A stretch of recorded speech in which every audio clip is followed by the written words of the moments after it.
3-3,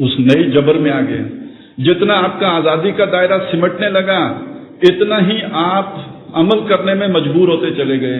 تو اب آپ نے اللہ کی ماننی ہے یا قبیلے کی ماننی ہے، ٹکراؤ آ گیا. یہ مزید بڑھ گیا جب امپائر بنی، بڑی بڑی اسٹیٹس وجود میں آئی. اور آج جس دور میں ہم رہ رہے ہیں یہ گلوبل ولیج کا دور ہے. عالمی جو ہے وہ ایک ورلڈ آرڈر، پوری دنیا کا ایک نظام ہے. اور اس کی میں نے آپ کو 3 بڑے بڑے پرت دکھائے تھے. 3 پردے ہیں یا 3 لیاف ہیں یا 3 دجال کی وہ جو ہے نا وہ تہیں ہیں جو ہمارے سامنے آئی تھی. سماجی نظام، معاشی نظام، سیاسی نظام. آج ہمارا سیاسی نظام حاکمیت انسان کے فلسفے پر قائم ہے. اس سے آگے جو ہے معاشی نظام ہے، وہ ذاتی ملکیت کے اصول پر قائم ہے. سماجی سطح پر انسان کو حیوان سمجھ کے بہرحال اس کا ایک جو بھی نظام بنایا گیا ہے، جس کا لب لباب یہ ہے کہ مرد اور عورت بالکل برابر ہیں، ایکول ہیں، شانہ بشانہ ہیں، کوئی ان میں امتیاز اور فرق و تفاوت نہیں ہے. یہ وہ 3 طے ہیں جن کا فساد پوری دنیا میں پھیل چکا ہے. ظہر الفساد فی البر والبحر بما کسبت ایدی الناس. اور یہ ساری چیزیں خوبصورت سلوگن کے ساتھ ہیں، زینا مزین کی ہوئی چیزیں ہیں. اور وہ میں نے آپ کو چند علامات بتائی تھی، نام لے کے بتایا. روشن خیالی اچھا نام ہے، معنی اس کا بڑا کبھی ہے. جمہوریت بہت ہی اچھا خیال ہے، اچھا آئیڈیا ہے، لیکن یہ کہ تو نے دیکھا نہیں مغرب کا جمہوری نظام، چہرہ روشن اندرون چنگیز سے تاریک تر. یہ دجل ہے، یہ فریب ہے جس میں کہ انسان کو الجھایا گیا ہے. جو انسان کی فطرت کے قریب کے الفاظ ہیں وہ لائے گئے، لیکن یہ کہ ان کے اندر جو معنی ڈالا گیا وہ نہیں تھا کہ جو انسان نے سمجھا. اس کا مفہوم اور معنی کچھ اور ہے. دیوے استبداد جمہوری قبا میں پائے کو، تو یہ سمجھتا ہے کہ آزادی کی ہے نیلم پری. تو یہ دھوکہ، یہ ڈسیپشن، یہ فریب جو نو انسانی کھا رہی ہے. تو یہ 3 طے ہیں ہمارے سامنے آ گئے. میں نے عرض کیا تھا کہ جو محمد رسول اللہ صلی اللہ علیہ وسلم نے نظام قائم کیا تھا تو وہ سب سے پہلے وہ سیاسی نظام ختم ہوا، اس میں آلائشیں آئیں، پھر معاشی نظام میں تبدیلی آئی. آج جس دور میں ہم جی رہے ہیں ہمارا ایک نیا جو ہے وہ سماجی نظام تشکیل پا رہا ہے، بہت حد تک تشکیل پا چکا. جو کوئی ریموٹ ایریاز بچے ہوئے تھے وہاں آپریشن کے نام پر کسی اس سے وہ سب اس گلوبل تہذیب کے جو ہے نا اس کے اندر جکڑے جا رہے ہیں. کہیں زلزلے میں امداد کے نام پر ہو رہا ہے، کہیں پہ آپریشن کر کے لوگوں کو کیمپوں میں جمع کر کے جو سوشل انجینئرنگ پروگرام چل رہے ہیں، NGOs کی مدد سے بھی چل رہے ہیں، اور ڈسٹرکشن کر کے بڑے پیمانے پر.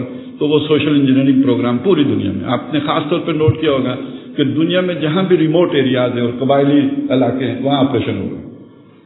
بہانہ کہیں کوئی بھی ہو لیکن وہاں آپریشن ہو رہے ہیں. اور وہ ایک ہی طرح کا اس کی نوعیت ہے کہ سب لوگوں کو ایک جگہ جمع کرو، ان کو ریفیوجیز بناؤ، وہاں کیمپنگ ہو. اب وہاں جو ایجوکیشن ہو رہی ہے وہ ابھی ہمیں نہیں معلوم، وہاں وہ کیا نئی سیٹنگ ہو رہی ہے وہ آپ کو نہیں معلوم. لیکن یہ کہ بہرحال انٹرنیشنلی آپ کا ایک پروگرام چل رہا ہے، سوشل انجینئرنگ پروگرام ہے. اسی کے تحت NGOs ہیں، اسی کے تحت آپ کا نظام تعلیم ہے، اسی کے تحت آپ کے ہاں 18ویں ترمیم آئی ہے جس میں صوبے اب خود مختار ہو گئے ہیں کہ انہوں نے اپنا جو بھی نصاب تعلیم ہے وہ خود مرتب کریں گے. اب وہ نصاب تعلیم مرتب کیسے کریں گے؟ ان کو ساری تعلیمی اخراجات NGOs دیں گی. تو ان کے وہ جو بورڈ ہیں جنہوں نے بنانے ہیں وہ نصاب تعلیم، اس میں وہ NGOs کا انفلوئنس ہے. وہ پنجاب میں بھی یہی ہوگا، KPK میں بھی ہوگا. یہ بدلا ہوا پاکستان. تو یہ مختلف سطحیں ہیں کہ جن کے اوپر وہ دجالیت جو ہے نا پوری طرح نبی اکرم صلی اللہ علیہ وسلم کی تعلیمات کے اوپر چھا رہی ہے، حاوی ہو رہی ہے. یہ آخری سطح بچی ہوئی تھی جہاں تک وہ پہنچ رہی ہے.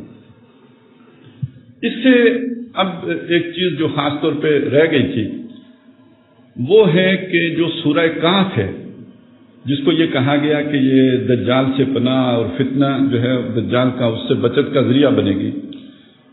تو اس پہ اگرچہ کہ میں نے یہ بات بیان کر دی تھی کہ تاریخی طور پر اس دور کا آغاز ہوا ہے رینائسنس مومنٹ سے، جو تحریک احیاء علوم ہے اور جو مغرب کی بیداری ہے. باوجود اس کے کہ اس بیداری کے پیچھے قرآن مجید کا حصہ ہے، لیکن یہ کہ بہرحال وہ بعد میں اس کو جو پر لگے ہیں تو وہ نبوت سے، رسالت سے، ہدایت سے، آسمانی وحی سے وہ بالکل ہی جو ہے لا تعلق ہو گئی اور گویا کانی ہو گئی. علوم جو 2 ہیں، ایک علم وحی ہے اور ایک علم حواس ہے. دونوں کا ذکر آپ کو سورہ بقرہ کے 4 رکوع میں مل جائے گا. وَعَلَّمَ آدَمَ الْأَسْمَاءَ كُلَّهَا، یہ علم بالحواس ہے. اور ایک علم وہ ہے جو ضرورت کے مطابق وحی کے ذریعے سے آتا رہا، جس لیول پہ انسان ہوتا رہا. وہ قبیلے کے لیول پر ہے تو اس کے مطابق، وہ برادری کے لیول پر ہے تو اس کے مطابق، وہ شہری ریاست کے لیول پر ہے تو اس کے مطابق، اور وہ اگر اسٹیٹ کے لیول پر آ گیا تو اس کے مطابق وہ علم آتا رہا. فَإِمَّا يَأْتِيَنَّكُم مِّنِّي هُدًى فَمَن تَبِعَ هُدَايَ فَلَا خَوْفٌ عَلَيْهِمْ وَلَا هُمْ يَحْزَنُونَ. وہ علم بالوحی ہے. اس مومنٹ کا نتیجہ کیا نکلا؟ جو یورپ میں پروان چڑھی وہ یہ نکلا کہ اس انسان نے علم بالوحی سے آنکھ بند کر دی اور علم بالحواس پر اس نے فوکس کر دیا. تو یہ گویا اس میں ایک کانا پن آ گیا. ایک آنکھ کھلی ہے، دوسری آنکھ بند ہو گئی. میں نے اسے بیلنس بھی کر دیا تھا. دوسری طرف کیا ہوا کہ جن کی وحی والی آنکھ کھلی ہے علم بالوحی کی یا نقل کی، انہوں نے عقل والی آنکھ بند کر دی. تو یہ جو دو انتہائیں پیدا ہو گئیں، ایک کی دائیں آنکھ کانی، دوسری کی بائیں آنکھ کانی، آج دنیا ان کے ٹکراؤ کا مزہ چکھ رہی ہے. جس وقت جو پوری دنیا میں جو جنگ ہو رہی ہے یہ دو کانوں کے درمیان ہو رہی ہے. ایک کی دنیا کی آنکھ کانی، دوسری کی جو ہے وہ آخرت کی آنکھ کانی. یہ ہے جو تہذیب جو اس وقت ہمارے سامنے موجود ہے.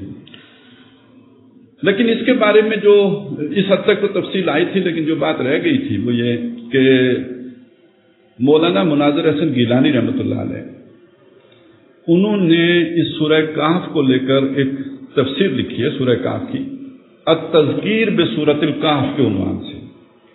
اور اس میں انہوں نے جب یہ خاص طور پہ مغربی اقوام کا سیلاب آیا ہے تو گویا ان کی نظر میں دجالی تہذیب پورے عالم پر چھا گئی. وہ اسے یاجوج و ماجوج کا سیلاب بھی قرار دیتے ہیں. یہ سارا جو غلبہ ہوا ہے مغرب کا، ان کی نظر میں یہ یاجوج ماجوج کا غلبہ ہے اور دجالی تہذیب کا غلبہ ہے. اس کے مقابلے میں جو ریزسٹنس ہوئی ہے مسلمانوں نے کی. ابتداءً آخر میں ہندوستان میں مسلمانوں کے ساتھ ہندو بھی شامل ہو گئے. 1857 کی جو جنگ آزادی ہے اس میں ہندوؤں نے بھی مسلمانوں کا ساتھ دیا. لیکن 1857 سے پہلے ساری مزاحمت کی تحریک صرف مسلمان چلاتے ہیں.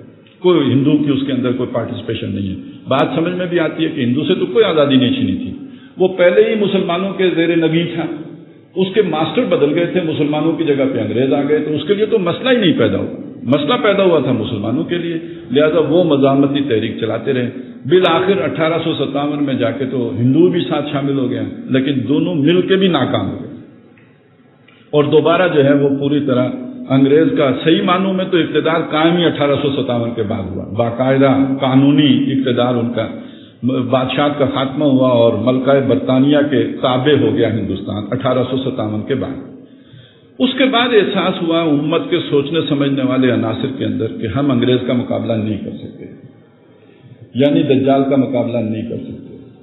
نتیجہ یہ نکلا کہ 1867 میں دارالعلوم دیوبند کی بنیاد رکھی گئی اور مولانا مناظر احسن گیلانی رحمۃ اللہ علیہ کا تھیسس یہ ہے کہ در حقیقت علماء نے کاف کی زندگی اختیار کرنے کا فیصلہ کیا.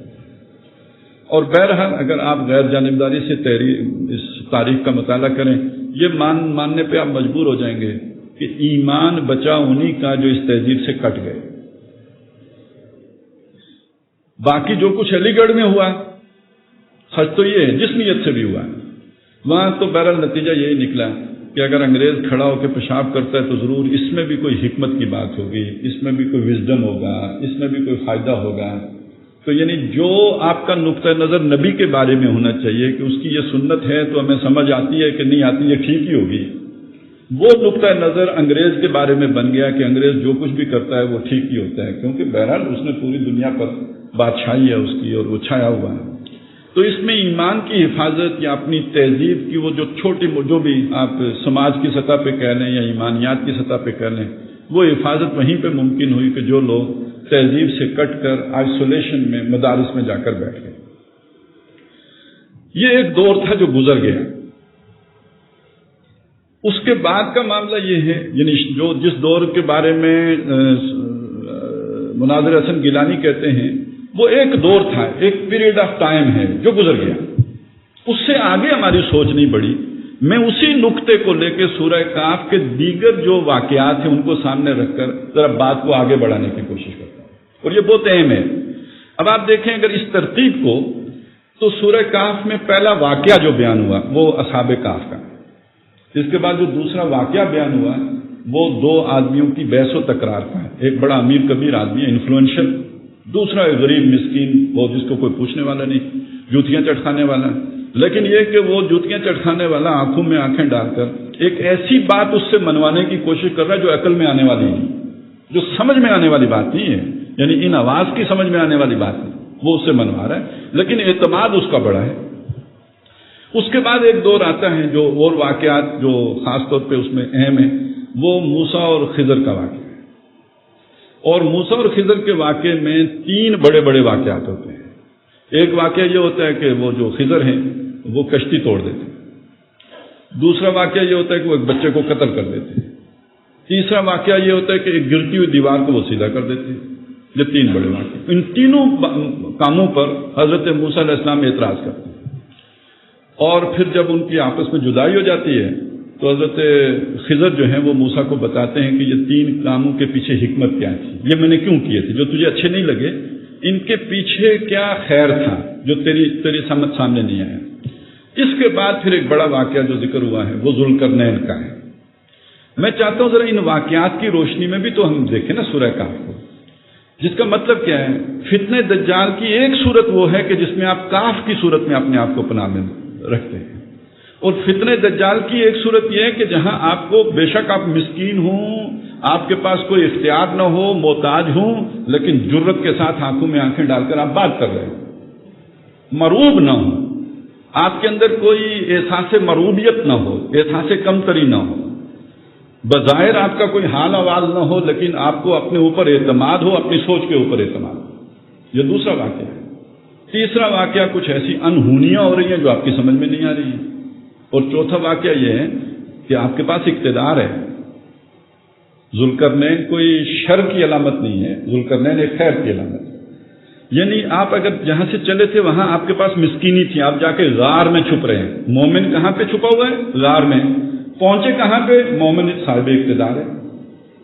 اب ذرا آپ انہی کو لیجئے نا، مناظر حسن گیلانی کے اس ترتیب کو، تو ہندوستان میں جب انگریز آ گیا تو آپ غار میں چلے گئے، اس سے آگے نکلے تو اگلا مرحلہ آیا، یعنی آنا چاہیے جب آپ آنکھوں میں آنکھیں ڈال کے آرگو کر رہے ہیں، آپ دلائل دے رہے ہیں، بات کر رہے ہیں، اس سے اگلا کچھ حادثات، حوادث، اس کا معاملہ ہے، پھر یہ کہ آپ کے اقتدار کے معاملہ ہیں۔ تو میں ذرا اس ترتیب میں اگر آپ دیکھیں تو ہندوستان کی تاریخ آپ کو کیا بتاتی ہے؟ ہندوستان کے تناظر میں اب میں بات کر رہا ہوں، اس کو آپ عالمی تناظر میں بھی منطبق کر سکتے ہیں۔ پہلا دور تو بلا شبہ کہف کا دور ہے، اور میں آپ کو بتا چکا کہ ایمان کی حفاظت وہی کرنے میں کامیاب ہو سکے کہ جو کہف میں چلے گئے، یعنی مدارس میں جنہوں نے پناہ لی۔ یہ ایک دور تھا جو گزر گیا۔ اس کے بعد کا جو دور ہے یہ در حقیقت وہ دور ہے کہ جس کے فاتح آپ علامہ اقبال کو قرار دے سکتے ہیں۔ آپ علامہ اقبال کو دیکھیے نا تو کوئی دنیا کہیں گورنر ہے، وہ کہیں بادشاہ ہیں، اس کے پاس کوئی اختیار نہیں، لیکن یہ کہ جس طرح مغرب کی آنکھوں میں آنکھیں ڈال کے وہ کہہ رہا ہے کہ تمہاری تہذیب اپنے خنجر سے آپ خودکشی کرے گی، جو شاخ نازک پہ آشیانہ بنے گا ناپائیدار ہوگا۔ اب یہ بڑا سادی سی بات ہے بہت ہی، لیکن اس کو اگر ادھر اس آدمی کی بات کے ساتھ جوڑ کے دیکھیں، وہ جو دو بازو والے کے ساتھ مکالمہ کر رہا ہے، ایک عام آدمی کہ جس کے پاس ککھ نہیں ہے، وہ کہہ رہا ہے کہ امید ہے کہ میرا رب جو ہے تیرے ان باغوں کو ویران کر دے اور مجھے ان سے بہتر باغ عطا کر دے۔ جو وہاں پہ بات بیان ہو رہی ہے بالکل ویسی نہیں لگ رہی یہاں پہ، تمہاری تہذیب اپنے خنجر سے آپ خودکشی کرے گی، جو شاخ نازک پہ آشیانہ بنے گا ناپائیدار ہوگا۔ اب ادھر ذرا دیکھیے سر سید احمد خان صاحب کو کہ وہ اس مروبیت میں، یعنی وہ بھی ایک دور ہے نا، یہ جو ہے ابھی آئنسٹائن کا دور نہیں شروع ہوا، یہ نیوٹن کا ایرا ہے، ابھی مادہ غیر فانی ہے، یعنی سائنس جہاں تک پہنچی ہے وہ کیا ہے کہ مادہ فانی نہیں ہے۔ آپ قیامت کی بات کیسے کر سکو گے؟ سائنٹیفک مائنڈ کے سامنے قیامت کی بات آپ کیسے کرو گے؟ وہاں فرشتے کو کیسے ثابت کرو گے؟ یعنی فرشتے کی بات کرنا دقیانوسی بات کرنے کے مترادف ہے۔ لہذا سر سید کو کہنا پڑا کہ یہ اصل میں مولوی صاحب کو سمجھ نہیں آئی، فرشتہ تو نیچرل فورسز کو کہتے ہیں۔ آپ جن کو کیسے ثابت کرو گے؟ آج بھی بہت سے لوگ کہتے ہیں یار کوئی جن وین نہیں ہوتا یہ وہ، تو پھر کیا کریں جن کا؟ آخر مسلمان بھی رہنا ہے. جن کو انگریز مان کے ہی نہیں دیتا، سائنس مانتی ہی نہیں جن کو، تو کیا کریں؟ اصل میں وہ لوگ جو جلدی اشتعال میں آ کر آگ بگولا ہو جاتے ہیں وہ جن ہوتے ہیں. جو کہ جن علیحدہ مخلوق نہیں ہوتی، انسانی ہوتے ہیں. مشتعل مزاج لوگ جو ہوتے ہیں، جو ایک دم شعلہ جوالا بن جاتے ہیں اور آگ بگولا ہو جاتے ہیں غصے میں، یہ جنات ہیں. ایک توجہ ہو گئی. یہ جو فرعون ڈوبا تھا یہ کوئی سمندر پھٹ نہیں گیا تھا، یہ جوار باٹا تھا. ہائی ٹائڈ لو ٹائڈ کا چکر تھا. وہ جب موسیٰ علیہ السلام گزرے تو سمندر لو ٹائڈ پہ تھا، اور جب فرعون گزرنے لگا تو وہ ہائی ٹائڈ پہ آ گیا. تو خیر جن کو پتا ہوتا ہے وہ ہائی ٹائڈ لو ٹائڈ کیسے ہوتی ہے وہ بھی ہنسیں گے، اچھا لطیفہ ہے. لیکن یہ کہ چلے کام چل گیا، بات نکل گئی، تو انہوں نے کام چلایا. اس ماحول میں آ کر ایک آدمی کہتا ہے کہ یہ سب کچھ جو ہے نا تمہارا، یہ کچھ بھی نہیں ہے. اصل حقیقت یہ ہے، میں اس جرت کی بات کر رہا ہوں جو اقبال کی ہے، اور مجھے اور آپ کو نہیں کہتا. یہاں آ کے کسی مولوی صاحب کا خطاب کرنا بہت آسان ہے. اعلیٰ علمی حلقوں میں جہاں آپ کا اٹھنا بیٹھنا ہے، انٹلیکچوئل جو ڈسکورس ہے اس میں جا کے یہ بات کہنا، یہ اقبال کے علاوہ کسی میں یہ جرت آپ کو نظر نہیں ہے. پھر اقبال ہی نہیں، اس کے بعد اور بہت سے لوگ اٹھے جنہوں نے مغرب کے نظام پر تنقید کی. اور اس میں بہرحال ہندوستان اپنی جگہ پہ سب سے بڑھ کر کنٹریبیوشن ہندوستان کا ہے. اگرچہ کہ تحریکی اعتبار سے مصر آگے نظر آئے گا آپ کو، حسن البنا کا اخوان، لیکن یہ کہ حسن البنا جو خود انہوں نے کوئی فکر تو نہیں دی. ایک جذبہ دیا، ایک ولولہ دیا، ایک تحریک دی، یہ تو سب ہے. اصل فکر تو وہاں بھی سید قطب کا ہے، اور سید قطب نے خود تسلیم کیا کہ میں نے سید مودودی سے لیا. تو یہ سمجھ لیجئے کہ وہ اقبال نے وہ چیز جو کہی بڑے ترنگ میں آ کے، اس کے نتیجے میں ایک طرف ابوالکلام کے اندر وہ جرت پیدا ہوئی، اس نے حکومت الہیہ کے قیام کی بات کر لی. آپ ذرا سوچیں اس دور میں یہ بات کہنا. ایک اقبال ہی ہو سکتا ہے تا خلافت کی بنا دنیا میں ہو، پھر استوار لا کہیں سے ڈھونڈ کر اسلاف کا قلب و جگر، اور منہاج نبوت پہ جو قائم ہو خلافت اس دور سیاست کی یہی ایک دوا ہے، یہ اقبال ہی کہہ سکتا تھا. اور دوسری طرف یہ کہ ابوالکلام نے تو اس کا باقاعدہ عمل کا آغاز کر دیا. حزب اللہ بنائی، اللہ کی پارٹی. انگریز کے دور میں انگریز موجود ہے، اللہ کی پارٹی وجود میں لائی جا رہی ہے، اور اس پارٹی کے قیام کا مقصد کیا ہے؟ حکومت الہیہ کا قیام. جو ساتھ بغاوت کی بات ہے یا نہیں؟ وہ 20 میں جب دوسری طرف مڑ گئے، کانگریس میں چلے گئے، تو 32 میں الجہاد فی الاسلام کتاب لکھ کے مولانا مودودی کھڑے ہو گئے.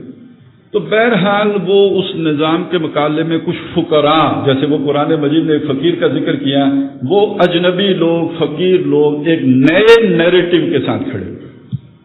یہ مکالمے کا آغاز ہے، یہ ڈائلاگ کا آغاز ہے، اور یہ یوں سمجھیے مجادلہ ہے جو مغرب کے ساتھ کیا جا رہا ہے. اب اس کے بعد پھر ایک دور آیا ہے کہ جس کو اگر ہم موسیٰ اور خضر کی ملاقات کے تناظر میں دیکھیں تو حوادث ہو رہے ہیں. ان حوادث کو آپ یوں سمجھیں نا کہ ایک ہمارا ملک بن گیا، یہاں ایک تحریک کے نتیجے میں پاکستان وجود میں آ گیا، جس کے پیچھے وہ ساری سوچ موجود ہے، پاکستان کا مطلب کیا، لا الہ الا اللہ بن گیا. لیکن یہ کہ یہ کشتی اس منزل کی طرف نہیں چل پائی جس کی طرف ہم اسے لے کے جانا چاہتے. ایک حادثے سے دو چار ہو گئی، پھٹا ٹوٹ گیا، آپ 71 میں 2 لخت ہو گئے، اور آپ کی جو ہے نا ذلت رسوائی، 92,000 فوجی قیدی ہو گئے، اور اس ہندو کے قیدی ہو گئے جس پر 1000 سال کے لگ بھگ آپ نے حکومت کی تھی. بڑی رسوائی کی بات ہے، ناک رگڑی گئی. تو یہ کشتی کے حادثے سے کم تر نہیں. دوسری بات جو میں کہتا ہوں وہ ہمیں جذباتی طور پہ بالکل اچھی نہیں لگتی میرے دوستوں کو، لیکن یہ کہ مجھے کہنے دیجئے، کوئی حرج نہیں ہے، آپ ذرا سن لیجئے کہ یہ جو ہمارے پڑوس میں طالبان کی حکومت قائم ہوئی تھی، اس میں بہت اچھائیاں بھی تھیں، بہت خوبیاں بھی تھیں، لیکن ان میں مطلق الانانیت بھی تھی. ان کے اندر دوسروں کو کچھ نہ سمجھنے والا معاملہ بھی تھا. یہاں تک کہ خود اپنوں کو بھی، مطلب اپنی اس جماعت کے علاوہ اس سے باہر اگر کوئی حکمت یار ہے تو ان کے ہاں اس کی کوئی کخ حیثیت نہیں. کوئی احمد شاہ مسعود ہے، اس کو کوئی اپنے ساتھ ملانے کوئی سوچ نہیں ہے. جس نے آنا ہے تابع فرمان ہو کر آئے گا. برابری کی سطح پر ہم بات کرنے کے لیے تیار ہیں. باقی دنیا کے بارے میں بھی جو بھی وہ ایک جو ہمارا وفد گیا تھا 9/11 کے بعد ملنے کے لیے، تو وہ سوچ بڑی چھن کے اوپر آ گئی تھی کہ تم نے کوئی جنگ جیتی نہیں، ہم نے کوئی جنگ ہاری نہیں. تو ذرا وہ جو ایک اندر تھا وہ باہر نکل آیا. یہ جو ڈیورنٹ لائن کا مسئلہ تھا 99 سالہ پٹا جب ختم ہوا تو طالبان کے دور میں ختم ہوا، ان سے ایکسٹینشن کی جو ہے نا درخواست کی گئی، مسترد کر دی گئی. دوست تھے نا، یعنی ہم نہیں بنائے تھے، لیکن یہ کہ یہ انہوں نے کہا نہیں، افغان کہیں گے کہ تم نے اپنی زمین بیچ دی، ہم یہ معاہدہ جو ہے نا اس کو ایکسٹینڈ کرنے کے لیے تیار ہیں. وہ آج بھی پینڈنگ پڑا ہوا ہے. تو کہنے کا مطلب یہ کہ ان کے اندر تھوڑا وہ ایک بے روخا پن یا وہ ایک کھردرا پن بالکل ان کے اندر تھا. یہ کوئی مانے نہ مانے تھا. اور اپنا وہ جو ایک حنفیت اور دیوبندیت ہے وہ بھی بڑی شدت کے ساتھ موجود تھی. ان کے اندر وہ تحریکی اور احیائی جذبہ بالکل نہیں تھا. ایک مذہبی جو جیسے بسم اللہ کی گنبد میں بند ہونے والی بات ہے وہ بالکل ان کے اندر تھی. 98 میں میرا وہاں جانا ہوا. جلال آباد گورنر ہاؤس کی جو مسجد تھی اس میں ہم نے نماز پڑھی. صبح کے وقت وہاں فجر کی نماز میں کوئی وفد آیا ہوا تھا شمال سے، انہوں نے رفع یدین کیا. اس پہ لڑائی ہو گئی. یہ کسی محلے کی مسجد کی بات نہیں کر رہا ہوں، گورنر ہاؤس کی مسجد کی بات کر رہا ہوں کہ آپ نے رفع یدین کیوں کیا. تو بہرحال یہ وہ وہاں کے جو چیف جسٹس تھے، شاید یہ وہی صاحب ہیں جو اب وہاں کے امیر ہیں. تو ان سے ہم نے پوچھا کہ آپ نے شیعوں کے لیے کوئی علیحدہ جو ہے نا طلاق نکاح کے کوئی قوانین ہیں؟ انہوں نے کہا یہاں ظاہر شاہ کے دور میں سے یہ فقہ حنفی ہے، شیعوں کو بھی وہی ماننی ہے. یہ ذہنیت تھی. اب اگر اس میں اس کو ذرا دیکھیں کہ وہ جو بچہ قتل ہو گیا،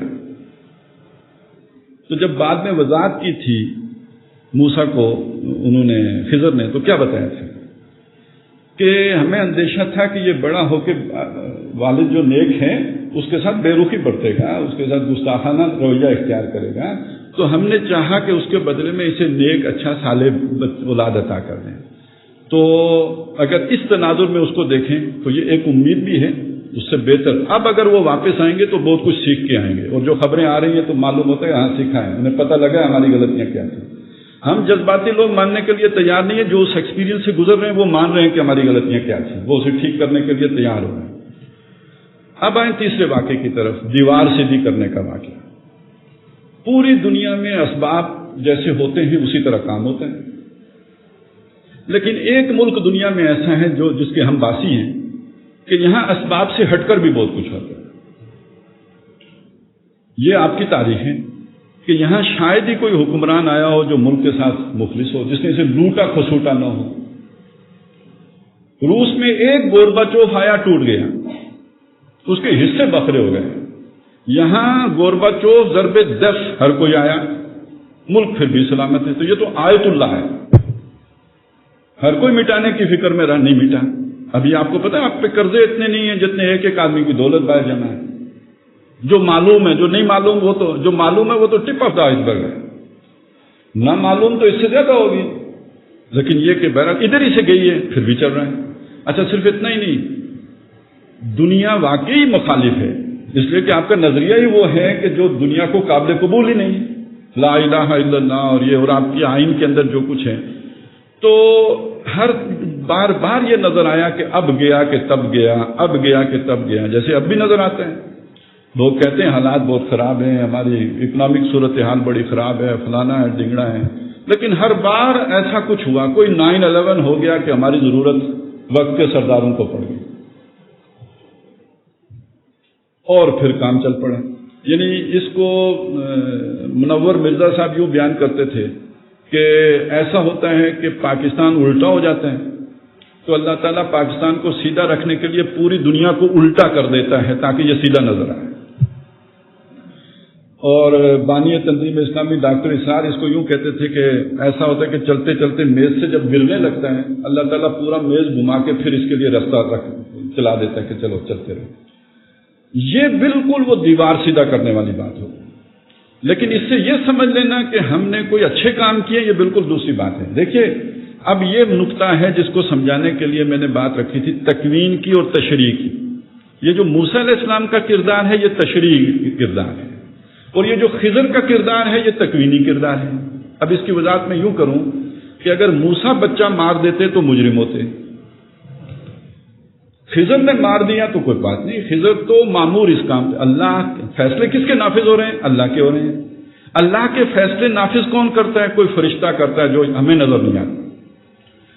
ہمارے سامنے ایک واقعہ ہوتا ہے، وہ اسباب کے اندر ہو رہا ہوتا ہے، ہمارے سامنے وہ بچہ جب مرا ہوگا تو وہ سمجھے چھت سے گرا یا کچھ ہوا، وہ مر گیا، وہ موسیٰ دیکھ رہا تھا کہ گرا نہیں، اس کو پیچھے سے کسی نے دھکا دیا، ہمیں نہیں نظر آئے گا۔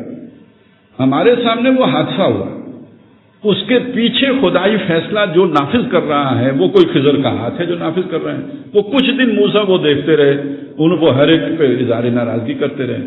تو اس میں جو چیز نمایاں ہو کے ہمارے سامنے آئی وہ کیا ہے کہ جو اللہ نے جس کام پہ معمور کیا فرشتے کو، وہ اپنا کام کرے گا، وہ تکوینی حاکمیت اللہ کی نافذ کرے گا۔ انسان کا کام یہ ہے کہ جو تشریعی طور پر وہ اسے دیکھے اس کے مطابق بات کرے، جیسے حضرت موسیٰ علیہ السلام معاہدے کے باوجود اعتراض کرتے رہے اور بتاتے رہے یہ تم نے غلط کیا، یہ صحیح نہیں کیا، یہ اس طرح نہیں ہونا چاہیے تھا۔ یہ ہے ایک انسان کا کام۔ اب اس کا ایک پہلو اور ہے اگلا کہ بعض اوقات وہ کام انسان کے ہاتھوں ہو رہا ہوتا ہے۔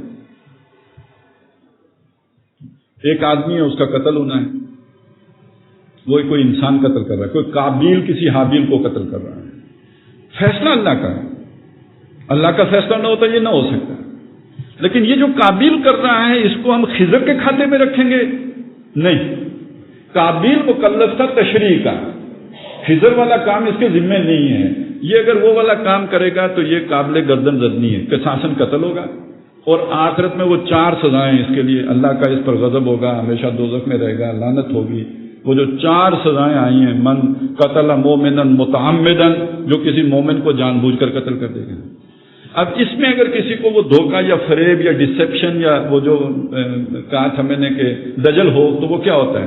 مثلا ہمارے ادارے ہیں، پلاننگ کرتے ہیں، سوچتے ہیں، وہ کہتے ہیں کوئی نہیں، پاکستان کو بچانے کے لیے طالبان کو مروا دیتے ہیں، تو یہ خضری کام ہے نا۔ خضر بھی خفیہ طور پہ کام کرتا تھا، ہم بھی خفیہ ادارے ہیں، لہذا ہم نے اگر یہ کام کر لیا تو ٹھیک ہے، یہ خدائی فیصلہ یہی ہے۔ تو یعنی یہ کسی پرویز مشرف کو یہ حق نہیں پہنچتا کہ وہ اس طرح کا فیصلہ کرے، اسے تو شریعت کے اندر رہتے ہوئے فیصلہ کرنا ہے۔ لیکن اگر وہ کرے گا اور وہ نقصان ہو جائے گا، ایک مومن اسے کس نظر سے دیکھے گا؟ یہ ہو گیا اللہ کی مرضی سے ہوگا، اللہ نہ چاہتا تو نہ ہوتا۔ اس میں جو پرویز مشرف کا کردار ہے یا کسی اور کا کردار ہے، اس کی حیثیت کیا ہوگی؟ اس نے کوئی جو بھی گناہ کیے تھے، جو کرتوتیں کی تھی، ان گناہوں اور ان کرتوتوں کے نتیجے میں اللہ تعالیٰ نے اس کے لیے یہ کردار منتخب کر دیا ہے، یہ منہ کالا کرنے کا کردار ہے، اور اس کی سزا ہے جو عند اللہ اس کے لیے ہوگی۔ یہ وہ بچ نہیں سکتا کہ تم کوئی خضر ہو اور تم اپوائنٹڈ ہو اللہ کی طرف سے کہ جو کرتوتیں مرضی کرتے چلے جاؤ، نہیں، وہ خضر کوئی فرشتہ ہو سکتا ہے۔ انسانوں میں سے کسی کو وہ خضری کردار نہیں دیا جا سکتا جو جسے دنیا میں امتحان کے لیے بھیجا گیا۔ یہاں تک تو بات پہنچ گئی، لیکن اس سے اگلا مرحلہ کیا ہے جو یہاں پہ آیا ہے؟ وہ کیا کہ ایک اقتدار ذوالقرنین کا آنا ہے، اور وہ ذوالقرنین کا اقتدار مشرق کی طرف بھی گیا، مغرب کی طرف بھی گیا، اس کے جو ایک شمال کی طرف بھی گیا، جس کا مطلب کیا ہوگا کہ یہ جو دجالی دور آخری زمانے میں آئے گا، اس کا اختتام کس پر ہوگا؟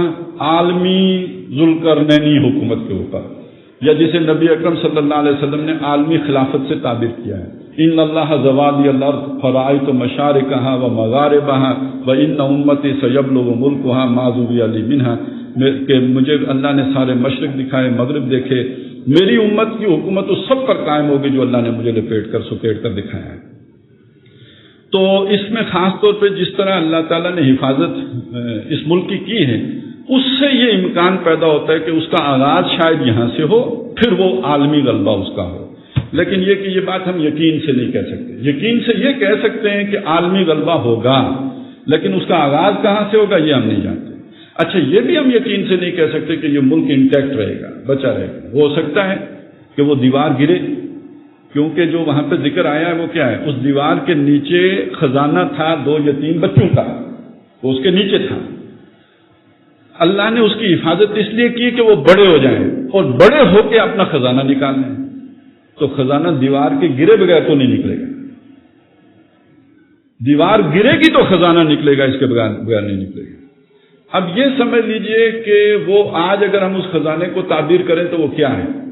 یہ جو میں نے ذکر کیا تھا علامہ اقبال کا، انہوں نے ایک سوچ دی، ایک فکر دی یہ جو میں نے چند اور فقیروں کا ذکر کیا، ابوالعلا ہوں یا ابوالکلام ہوں یا اور جو اس رخ پہ چلے ہوں، اس کو ذرا اور پیچھے لے جائیں، اقبال سے بھی پیچھے لے جائیں. یہ جو دو قومی نظریہ ہے یا جو یہ سوچ ہے، اس کے جو مجدد یا بانی ہیں وہ در حقیقت مجدد الف ثانی ہے. یہ 400 سال کا جو ہے نا پروسیس ہے. یہ وہ ہماری اجتماعی لاشعور میں پوست ہے، وہ جیسے دیوار کے نیچے ہے نا، یہ اس علاقے میں، اس خطے میں جو مسلمان آباد ہیں اس کے اجتماعی لاشعور میں یہ جذبہ موجود ہے. اسی کا نتیجہ ہے کہ خلافت ترکی میں ختم ہوتی ہے، تحریک ہندوستان میں چلتی ہے. اسی کا نتیجہ ہے اور مسلمان ممالک بھی آزاد ہوئے، لا الہ الا اللہ کی بنیاد پر صرف ہندوستان میں مسلمانوں نے آزادی مانگی. آپ کو کہیں اور یہ نہیں نظر آئے گا. اسی کا نتیجہ ہے کہ بہرحال آج بھی بہت سے لوگ اس ملک کے ساتھ اپنی نیک امیدیں وابستہ کر کے بیٹھے ہوئے ہیں اور اسی اسلام کے نام پہ آج بھی ایکسپلائٹ ہو رہے ہیں. یہ وہ سوچ ہے جو 400 سالوں میں یہاں پہ ہے، اور یہ سوچ عوام میں ہے، آپ کے حکمرانوں میں نہیں ہے. یہ سوچ عوام میں ہے، آپ کے اداروں میں نہیں ہے. یہ سوچ عوام میں ہے، بدقسمتی سے ہمارے علماء میں بھی نہیں ہے. اور یہ سب وہ ہیں کہ جو ہمارے اوپر بیٹھے ہوئے ہیں، وہ علماء کی صورت میں ہوں، حکمرانوں کی صورت میں ہوں، مقتدر طبقات کی صورت میں ہوں، جو سب کو دیوانہ بنا سکتی ہے. میری ایک سکے پہ کے اچھالنے پہ جو ہے وہ دیوانے ہو سکتے ہیں. وہ جو بالکل صحیح بات کہی ہے، وہ جو کسی اٹارنی نے امریکی نے کہی تھی کہ یہ پاکستانی اپنی ماں بھی ڈالر کے عوض بیچ سکتے ہیں، تو وہ ہم نہیں ہیں. وہ پاکستانی ہیں جن کے ساتھ ان کا واسطہ پڑتا ہے. وہ ہمارے بارے میں تو خطرے سے دو چار ہیں کہ یہاں پہ جو ہے نا وہ بڑا ٹیررزم بھی ہے، یہاں پہ فنڈامنٹلزم بھی ہے، یہاں پہ یہ بھی ہے، وہاں پہ وہ بھی ہے. تو وہ مائیں بیچنے والے کون ہیں؟ وہ انہیں جانتے ہیں جن کے ساتھ ان کا سابقہ پیش آتا ہے. یہاں ہم پاکستانی تو ماں نہیں بیچتا، یہ جو بیچتے ہیں ان کا ذکر ہو رہا ہے. وہ ہیں کہ جو قبضہ کر کے بیٹھے ہیں اچھا یہ ذرا میں بالکل مادی بات کروں، ذرا اس کے اعتبار سے بھی دیکھ لیجئے. ہمارے اس ملک کی زمینوں میں، اس ملک کے جو معدنیات ہیں وہ بھی تو کوئی کم نہیں ہے نا. تیل کی دولت کی کوئی کمی ہو، سونے کی کوئی کمی ہو، کوئلے کی کوئی کمی ہو، سب کچھ نکل نہیں رہا. کیوں؟ ان کی نااہلی کی وجہ سے. تو وہ گویا اللہ تعالیٰ اس قوم کے لیے اس کی حفاظت کر رہا ہے. وہ سارا جو ہے وہ فکری اثاثہ بھی محفوظ ہے، اور یہ کہ اس کے ساتھ ساتھ جو مالی یا مادی اسباب ہیں وہ بھی اللہ نے ان کے ہاتھ نہیں لگائے، وگرنہ وہ بھی سارے سوئٹزرلینڈ پہنچ چکے ہوتے. تو یہ ایک حفاظت ہو رہی ہے. اب جب اللہ یہ دیکھے کہ یہ قوم اس کے لیے تیار ہو گئی ہے تو اس کا امکان ہے پورا یہ دیوار گرے. لیکن یہ گر بھی جائے، آج میں اس کا ذکر اس لیے کر رہا ہوں، تو پھر بھی یعنی اب اگر ہم مایوس ہو جائیں تو یہ بھی ایک دجل ہوگا نا، ظاہری حالت پر مایوس ہو کے بیٹھے، فریب کھا گئے.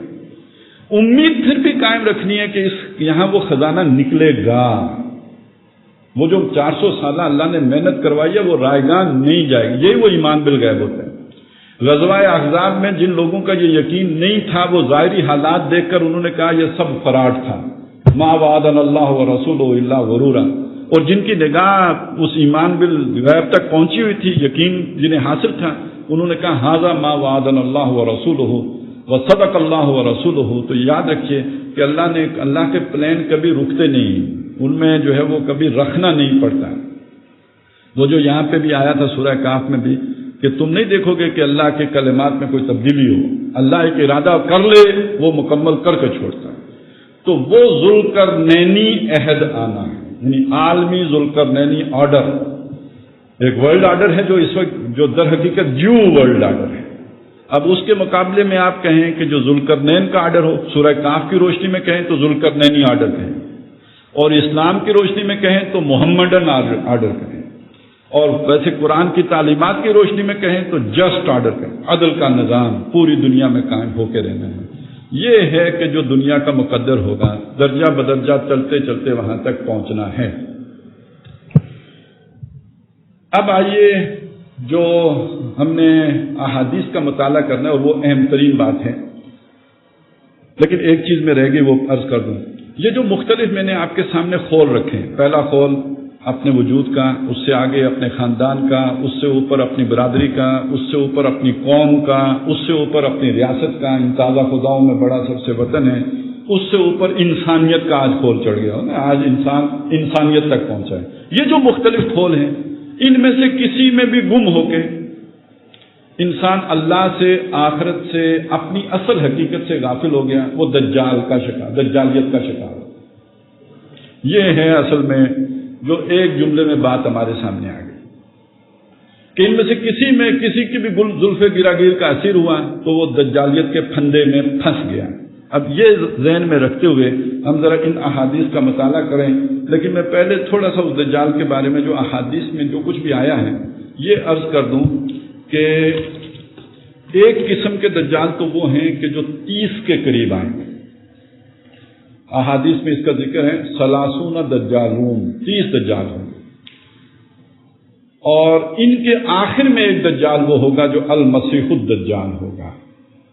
اس تناظر میں جب ہم دیکھیں گے تو مطلب کیا ہوگا کہ 30 وہ ہوں گے جو نبوت کا دعویٰ کریں گے مگر جھوٹے ہوں گے۔ 30 کذابون بھی کہا گیا ان کو، جھوٹے نبوت کا دعویٰ کرنے والے 30۔ وہ مسلمہ کذاب حضور کے دور میں، صحابہ کے دور میں آ گیا، اسی طرح مختلف آتے رہے۔ ہمارے دور میں وہ غلام احمد قادیانی ہیں، پہلے والوں کا مجھے نہیں معلوم، لیکن ہمارے دور میں جتنے بھی اٹھ رہے ہیں ان کی ایک مسٹری ہے ان کے ساتھ خوابوں کی، یعنی غلام احمد قادیانی کو بھی خواب ہی آنے شروع ہوئے نا، اور وہ خواب ذرا پرسونیفائی ہوتے چلے گئے اور وہ نبوت تک بات پہنچ گئی۔ وہ 47واں حصہ تک خواب ہوتا ہی ہے۔ تو ہندوستان میں یہ مسئلہ بڑا رہا ہے کہ یہاں سارے کاموں کا آغاز خوابوں ہی سے ہوا ہے، مدرسے بھی بنے ہیں تو خوابوں ہی سے چلے ہیں، تحریکیں بھی اٹھی ہیں تو خوابوں سے اٹھی ہیں۔ تو ذرا یہ پس منظر ذہن میں رہے۔ غلام احمد قادیانی ایک بڑا دجال یقیناً ہے، اور اس کے اثرات سے آپ نکلے نہیں ہیں۔ آپ کے ملک میں اس وقت بھی سب سے انفلوئنشل لوگ جو ہے نا وہ اسی کے ساتھ افیلیٹڈ ہیں۔ اب اس کے پیچھے ہے میں اس میں نہیں پڑتا۔ اصل بات یہ سمجھ لیجئے، آپ دنیا وہی اس کے دجل کا اگر شکار ہیں تو دنیا میں آپ نے آگے بڑھنا ہے تو آپ نے اس کمیونٹی کو تلاش نہیں کرنا کہ جو آپ کو فیسیلیٹیٹ کرے۔ آپ میں ٹیلنٹ ہے، آپ میں صلاحیت ہے، پوٹینشیل ہے، آپ نے چانس اپنے لیے پیدا کرنا ہے تو کدھر سے نکلے گا آپ کے لیے؟ اور وہ پوٹینشیل والوں ہی کے لوگوں کی تلاش میں ہوتے ہیں، انہیں وہ اڈاپٹ کرنے کے لیے بھی ہر وقت تیار ہوتے ہیں۔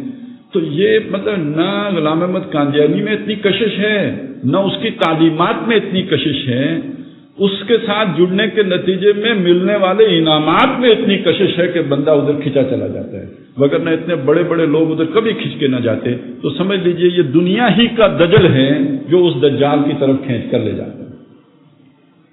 اب اس سے نیچے چھوٹے چھوٹے دجالوں کا ذکر کریں جو ہمارے آس پاس ہو سکتے ہیں۔ آپ نے دیکھا ہوگا بہت سارے مقتدر لوگ جن کے پاس کوئی بھی اقتدار کی کوئی تھوڑی بہت وہ پوٹلی ہوتی ہے، ہلدی کی گانٹ جتنی کیوں نہ ہو، عام طور پر یہ جو ایک تصوف کہیں یا مسٹیزم ہے اس کی طرف ان کا رجحان آپ دیکھیں گے۔ کسی نے کوئی گجر خان میں پیر پکڑا ہوتا ہے، کسی نے پنڈی میں پکڑا ہوتا ہے، کسی نے کہیں اور کسی ریموٹ جگہ کا کوئی پیر پکڑا ہوتا ہے۔ یہ پیر صاحب کا کیا کام ہوتا ہے؟ تھوڑی بہت ہماری چلیں کوئی جو بھی نفسیاتی پرابلمز ہیں ان کا بھی کوئی مسئلہ حل کرتے ہوں گے، لیکن یہ در حقیقت ایک ایکسچینج ڈیوٹی پہ ہوتے ہیں۔ میں ہوں پنڈی میں، میری جاب ہو گئی ہے، گھر میرا کراچی میں ہے، لیکن یہ کہ لاہور میں پیر صاحب کا میں مریض ہوں، اپنا پرابلم ان کو بتا دیتا ہوں۔ جس نے ٹرانسفر کرنی ہے وہ بھی پیر صاحب کا مریض ہے، تو میں نے پیر صاحب کو بتا دیا، پیر صاحب نے اپنے دوسرے مریض کے ذریعے سے میری کراچی ٹرانسفر کروا دی۔ اب جب میں کراچی چلا گیا، میں مریض ابھی بھی ہوں، اب ان پیر صاحب کے کسی اور مریض کو کراچی میں وہ شپ یارڈ میں کوئی کام پڑ گیا جہاں پہ میں کلرک کی ڈیوٹی کر رہا ہوں، تو اس نے پیر صاحب کو بتایا، پیر صاحب نے مجھے فون کر دیا، مسئلہ حل ہوا۔ اللہ کرے نہ کرے ایک پورا نظام چل رہا ہوتا ہے کام حل ہونے کا۔ تو یہ چھوٹے چھوٹے دھندوں کے پیچھے بھی ساری دنیا ہی ہوتی ہے، اس کے پیچھے کوئی وہ روحانیت یا اسپرچوئلزم نہیں ہوتا ہے، اس سب کے پیچھے بھی یہ دنیا ہی چل رہی ہوتی ہے۔ تو یہ بڑے بڑے پیروں کو آپ ذرا ٹٹول کے دیکھیں گے تو اندر سے یہی نکلے گا، ایک دوسرے سے فائدہ اٹھانا۔ قرآن اسے کہتا ہے مودۃ بینکم فی الحیات الدنیا، یہ دنیا کی زندگی کو چلانے کے لیے آپس میں یہ محبت قائم کر لیتے ہیں۔ پیٹی بھائی ہوتا ہے تو پیر بھائی بھی ہوتے ہیں، اور وہ پیر بھائی کا آپس کا تعلق آپ سامنے رکھیں۔ تو یہ سارے چھوٹے چھوٹے دھندے اصل میں وہ دنیا داری کے لیے چل رہے ہوتے ہیں، وہی دنیا کا دجل ہے جو فریب بن کر اس طرح آتے ہیں۔ اسی کو قرآن کہتا ہے دنیا میں یہ تعلق تو بڑا مضبوط ہے، اس پر کٹ مرنے کے لیے تیار ہے، آخرت میں یہ تعلق منقطع ہو جائے گا، وَتَقَطَّعَتْ بِهِمُ الْأَسْبَابُ، ان کے یہ سارے تعلقات آپس میں آخرت میں منقطع ٹوٹ جائیں گے۔ تو ایک قسم کے دجال تو یہ ہیں کہ جو نبوت کا دعویٰ کر کے آتے ہیں، یا یہ کہ پہنچے ہوئے بزرگ ہونے کا دعویٰ لے کر کھڑے ہوتے ہیں۔ جو حدیث میں 30 کا ذکر آیا وہ نبی ہے، لیکن میں نے ان کی فروعات کا بھی ذکر کر دیا، جو نبی ہونے کا دعویٰ تو نہیں کرتے لیکن آپ کے لیے استخارہ کرتے ہیں، کوئی کام بغیر استخارے کے نہیں کرتے، اور یہ کہ آپ کے لیے بھی استخارے کرتے ہیں، آپ کو ہدایات بھی دیتے ہیں، ہوتا یہ سارا جو ہے چکر بازیاں ہی ہیں۔ اس کے بعد ہے وہ جو دجال اس سلسلے کا آخری آئے گا، جو حضرت مسیح علیہ السلام کا روپ بھر کے آئے گا۔ یہ جو حضرت مسیح علیہ السلام کا روپ بھر کے آئے گا، یہ بات بھی سمجھ لیجئے کہ ان کا بیروپ یہ کیسے بھرے گا۔ اب وہ بیروپ کا لفظ جو ہے وہ دجل اور دجال کے جب میں نے تشریح کی تھی تو اس میں یہ لفظ آیا تھا، ملمہ کاری کرنا، کسی شے کے اوپر کسی اور شے کا ملمہ چڑھا دینا، اور اسی میں اگر کسی شے پر کسی شے کا ملمہ چڑھائیں گے تو وہ ایک ملمہ ہوگا، لیکن کسی آدمی کے اوپر کوئی چہرہ چڑھا دیں گے تو یہ ہوگا جسے ہم کہیں گے کہ یہ ایک بیروپ بھرا ہے کسی نے کسی کا۔ حضرت مسیح علیہ السلام کی جو شخصیت ہے، اس وقت جو 3 مذاہب ہیں، عیسائیت، یہودیت اور مسلمان، ان کے درمیان ایک قدر تو مشترک ہے کہ حضرت مسیح کا انتظار ہو رہا ہے، لیکن تینوں کے تصورات مختلف ہیں۔ سب سے پہلے میں یہودیت کا تصور آپ کے سامنے رکھوں۔ ان کے ہاں ایک تصور تھا مسیحا کا، ایک مسیحا آئے گا، وہ آ کر جو ہے ہمارے یہ جو بھی مسائل ہیں ان کا حل پیش کرے گا۔ وہ حضرت مسیح آئے، انہوں نے مانا نہیں، لیکن یہ کہ نہیں مانا تو کیا کہہ کے نہیں مانا کہ یہ وہ نہیں ہے، وہ کھانا تو خالی نہیں ہوا، وہ جگہ تو ویکنڈ ہے، وہ پلیس، لہذا وہ ابھی وہ بھی منتظر ہیں، ان کے جو مذہبی لوگ ہیں کہ مسیحا نے آنا ہے۔ دوسرے ہیں عیسائی۔ عیسائی وہ ہیں جنہوں نے حضرت مسیح علیہ السلام کو مانا، ماننے کے بعد سینٹ پال کی تعلیمات کے نتیجے میں انہیں اللہ کا بیٹا قرار دیا، ساتھ ہی ساتھ انہیں مصلوب قرار دیا، اور یہ کہا کہ مر گئے تھے، مرنے کے بعد دوبارہ زندہ کر کے اللہ تعالیٰ انہیں آسمان پر اٹھا کر لے گیا ہے، اور اینڈ ٹائمز میں وہ دنیا میں واپس آئیں گے اور اپنے فالوورز کا اقتدار قائم کریں گے۔ یہ ہے عیسائیوں کا تصور۔ تیسری طرف مسلمان ہیں، ان کا تصور یہ ہے کہ وہ آئے تھے، یہودیوں نے ان کا انکار کیا، اپنے بس پڑتے انہیں سولی چڑھانے کی کوشش کی، اللہ تعالیٰ نے سولی دینے سے پہلے انہیں زندہ آسمان پر اٹھا دیا، اور آخری وقتوں میں دنیا میں وہ پھر آئیں گے اور مسلمانوں کی مدد کریں گے، پوری دنیا میں اسلام کا غلبہ ہوگا۔ یہ ہیں حضرت مسیح علیہ السلام۔ اب ایک شخص آئے گا حضرت مسیح علیہ السلام سے پہلے، وہ ایک فرد ہوگا، ایک شخص ہوگا، زیادہ گمان یہی ہے کہ وہ یہودی ہوگا، اور وہ آ کے یہودیوں کو بتائے گا کہ میں وہ مسیحا ہوں، اور اس کے ساتھ بہت ہی سپر نیچرل اس کے پاس طاقتیں ہوں گی، اور یعنی وہ جو حضرت مسیح کے معجزات تھے اس سے ملتے جلتے معجزات وہ دکھا رہا ہو۔ اور چونکہ یہی حضرت مسیح کے ماننے والوں یعنی عیسائیوں کے لیے اللہ کا بیٹا بن کے آئے گا، اللہ کا بیٹا رب ہوتا ہے، لہذا یہ ربوبیت کا دعویٰ بھی کرے گا۔ عیسائیوں کے لیے تو وہ اس کی وہ حیثیت ہونی چاہیے نا، وہ حضرت مسیح کو کیا مانتے ہیں؟ اللہ کا بیٹا مانتے ہیں، یعنی رب مانتے ہیں۔ جب رب مانتے ہیں تو یہ جو اب مسیح آئے گا اس کے اندر یہ صلاحیت ہو کہ وہ ربوبیت والے کام کرے، تب وہ ان کے لیے بنے گا ان کا رب۔ لہذا اس کی وہ جو سپر نیچرل صلاحیتیں ہوں گی وہ عیسائیوں کے لیے اس کی ربوبیت کے مظہر بن کر یا علامات بن کر یا نشانیاں یا خواص بن کر سامنے آ جائیں۔ مسلمانوں کے لیے بہرحال جو دنیا دار ہوں گے، اب یہ جو بات میں عرض کر رہا ہوں ذرا توجہ سے سنیے گا، جو دنیا دار مسلمان ہوں گے، مسلمانوں کی تاریخ میں اس مسیح الدجال سے بڑا صوفی کوئی نہیں آیا ہوگا۔ ابھی ہم احادیث پڑھیں گے، آپ کو اندازہ ہو جائے گا کہ وہ اگر کسی کی گائے پر ہاتھ پھیرے گا تو اس کا دودھ کئی گنا بڑھ جائے گا، وہ کسی بیمار پر جو ہے وہ دست شفقت پھیرے گا تو اس کی بیماری تندرستی میں بدل جائے گی۔ میں ذرا آج ہی کی بات آپ کو بتاؤں، کتنے لوگ ہیں آپ کے سامنے، آپ نے سنا ہوگا اس طرح کی بات کہ جی وہ فلانی جگہ پہ کوئی بزرگ رہتے ہیں، ان کے ساتھ جنات ڈاکٹر ہیں، وہ جنات ڈاکٹر علاج کرتے ہیں، ہارٹ کا بھی آپریشن کرتے ہیں، وہ گردے بھی جو ہے وہ دھوتے ہیں، صاف کرتے ہیں، وہ ڈائلیسس بھی کرتے ہیں. یہ جنات ڈاکٹر یہ سارا کچھ کر رہے ہیں، اور لوگوں کی فوج در فوج ان ڈاکٹروں کے پاس جو ہے وہ جا رہی ہوتی ہے. بڑے نیک لوگ بھی ہم نے جاتے دیکھے ہیں. اور یہ کوئی ایک آدمی ہے، آگے پیچھے آپ کو بہت جگہوں سے اس طرح کی معلومات سننے کو ملیں گی. اب جب وہ خود تشریف لائیں گے جناب دجال اکبر، تو وہ تمام لوگ جن کے دلوں میں دنیا کی کچھ بھی محبت ہوگی، تو دنیا تو وہ لٹا رہے ہوں گے، ان کی جنت ان کے ساتھ ہوگی، جو انہیں مانے گا اپنی جنت میں اسے داخل کر دیں گے. تو یوں سمجھیے کہ دنیا کے وسائل اس کے ہاتھ میں ہوں گے، ماننے والوں پر وہ لٹا رہا ہوگا، نہیں ماننے والوں کو وہ جو ہے وہ سزا دے رہا ہوگا، نقصان پہنچا رہا ہوگا. تو جس کے دل میں دنیا کی محبت ہے، جو اس دجالیت کا شکار ہے، جس کا نقشہ ہم نے قرآن کی روشنی میں سمجھا ہے، تو اس کا سب سے بڑا پیر کون بن جائے گا؟ صاحب کرامت بزرگ کون ہوگا؟ وہی بن جائے گا. تو اس کے اس فتنے کا شکار وہ ہو جائیں گے. یہ شخص دجال ہے. احادیث کے مطالعے سے ایک بات جو سامنے آتی ہے کہ شخص دجال کے علاوہ ایسا محسوس ہوتا ہے کہ دجال کی بعض صفات ایسی ہیں کہ جو آج ان کا انطباق ہم سائنس اور ٹیکنالوجی کی ترقی پر بھی کر سکتے ہیں، اور اس کی بعض صفات ایسی ہیں کہ جن کا پوری طرح انطباق اس وقت کی سپر پاور کے اوپر ہوتا ہے. تو ان ساری چیزوں کو دیکھتے ہوئے ہم یہ کہہ سکتے ہیں کہ جو احادیث میں تفصیلات آئی ہیں دجال کے بارے میں، وہ ساری تفصیل اس شخص دجال کے بارے میں نہیں ہے. کچھ احادیث وہ ہیں جو شخص دجال کے بارے میں، کچھ احادیث وہ ہیں جو پوری طرح امریکہ پر منطبق ہوتی ہیں، اور کچھ وہ ہیں جو ہماری سائنس اور ٹیکنالوجی کی جو ترقی ہوئی ہے اس پر ان کا انطباق ہوتا ہے.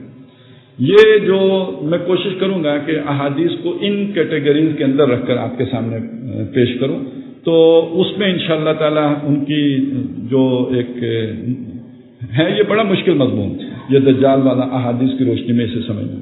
ایک آخری بات عرض کر دوں، اس کی مشکلات کا اندازہ اسی سے لگائیے کہ دجال کے خروج کے بارے میں 2 جگہوں کا ذکر ملتا ہے حدیث میں. ایک یہ کہ خراسان سے نکلے گا، ایک یہ کہ شام کی گھاٹی سے نکلے گا. یہ اسی میں تطبیق کرنا بڑا مشکل ہوگا. بہرحال مجھے تو یہ لگتا ہے کہ مسلمانوں کا دجال خراسان سے نکلے گا، جس سے مسلمان دھوکہ کھائیں گے، بڑا صاحب کرامت ہوگا. وہ ہو سکتا ہے کہ وہ وقتی طور پہ مسلمانوں کو فتوحات بھی عطا کرے، اور یہ یروشلم پر بھی مسلمانوں کا قبضہ ہو جائے، اور بظاہر جو ہمیں یہودی طاقت نظر آتی ہے اس کا کلا کما کر دے، لیکن بعد میں وہی پھر شام سے ایک نیا جو ہے علم لے کر کھڑا ہو جائے، اور وہ عیسائیوں کا بھی خدا بن کے آ جائے سامنے. تو وہ وقت ہوگا جو مسلمانوں کے لیے مشکلات کا آغاز کا ذریعہ باعث بنے گا. لیکن یہ کہ اس پر ہم انشاءاللہ بعد میں بات کریں گے. اور اس کا ایک بڑا گہرا تعلق جو سعودی عرب ایران کشمکش ہے اس کے ساتھ بھی جڑتا ہے. تو جب بات ہم نے شروع کی ہے تو چلیں کر ہی لیں گے. ہے وہ بہت چشم کشاں آنکھیں کھولنے والی، لیکن یہ کہ فوڈ فار تھاٹ کے درجے میں ہوگی، وہ اس میں ہم حتمیت کا رنگ نہیں بر سکتے. ایک بات ہے جو ذہن میں ہے، آپ کے سامنے رکھوں گا، آپ اس پر غور کیجیے گا. تو یہ انشاءاللہ تعالی احادیث کا اس انداز میں اور اس رخ پر اگلی دفعہ سے مطالعہ شروع کریں گے. اقول قولی ھذا واستغفر اللہ لی ولکم ولسائر المسلمین والمسلمات.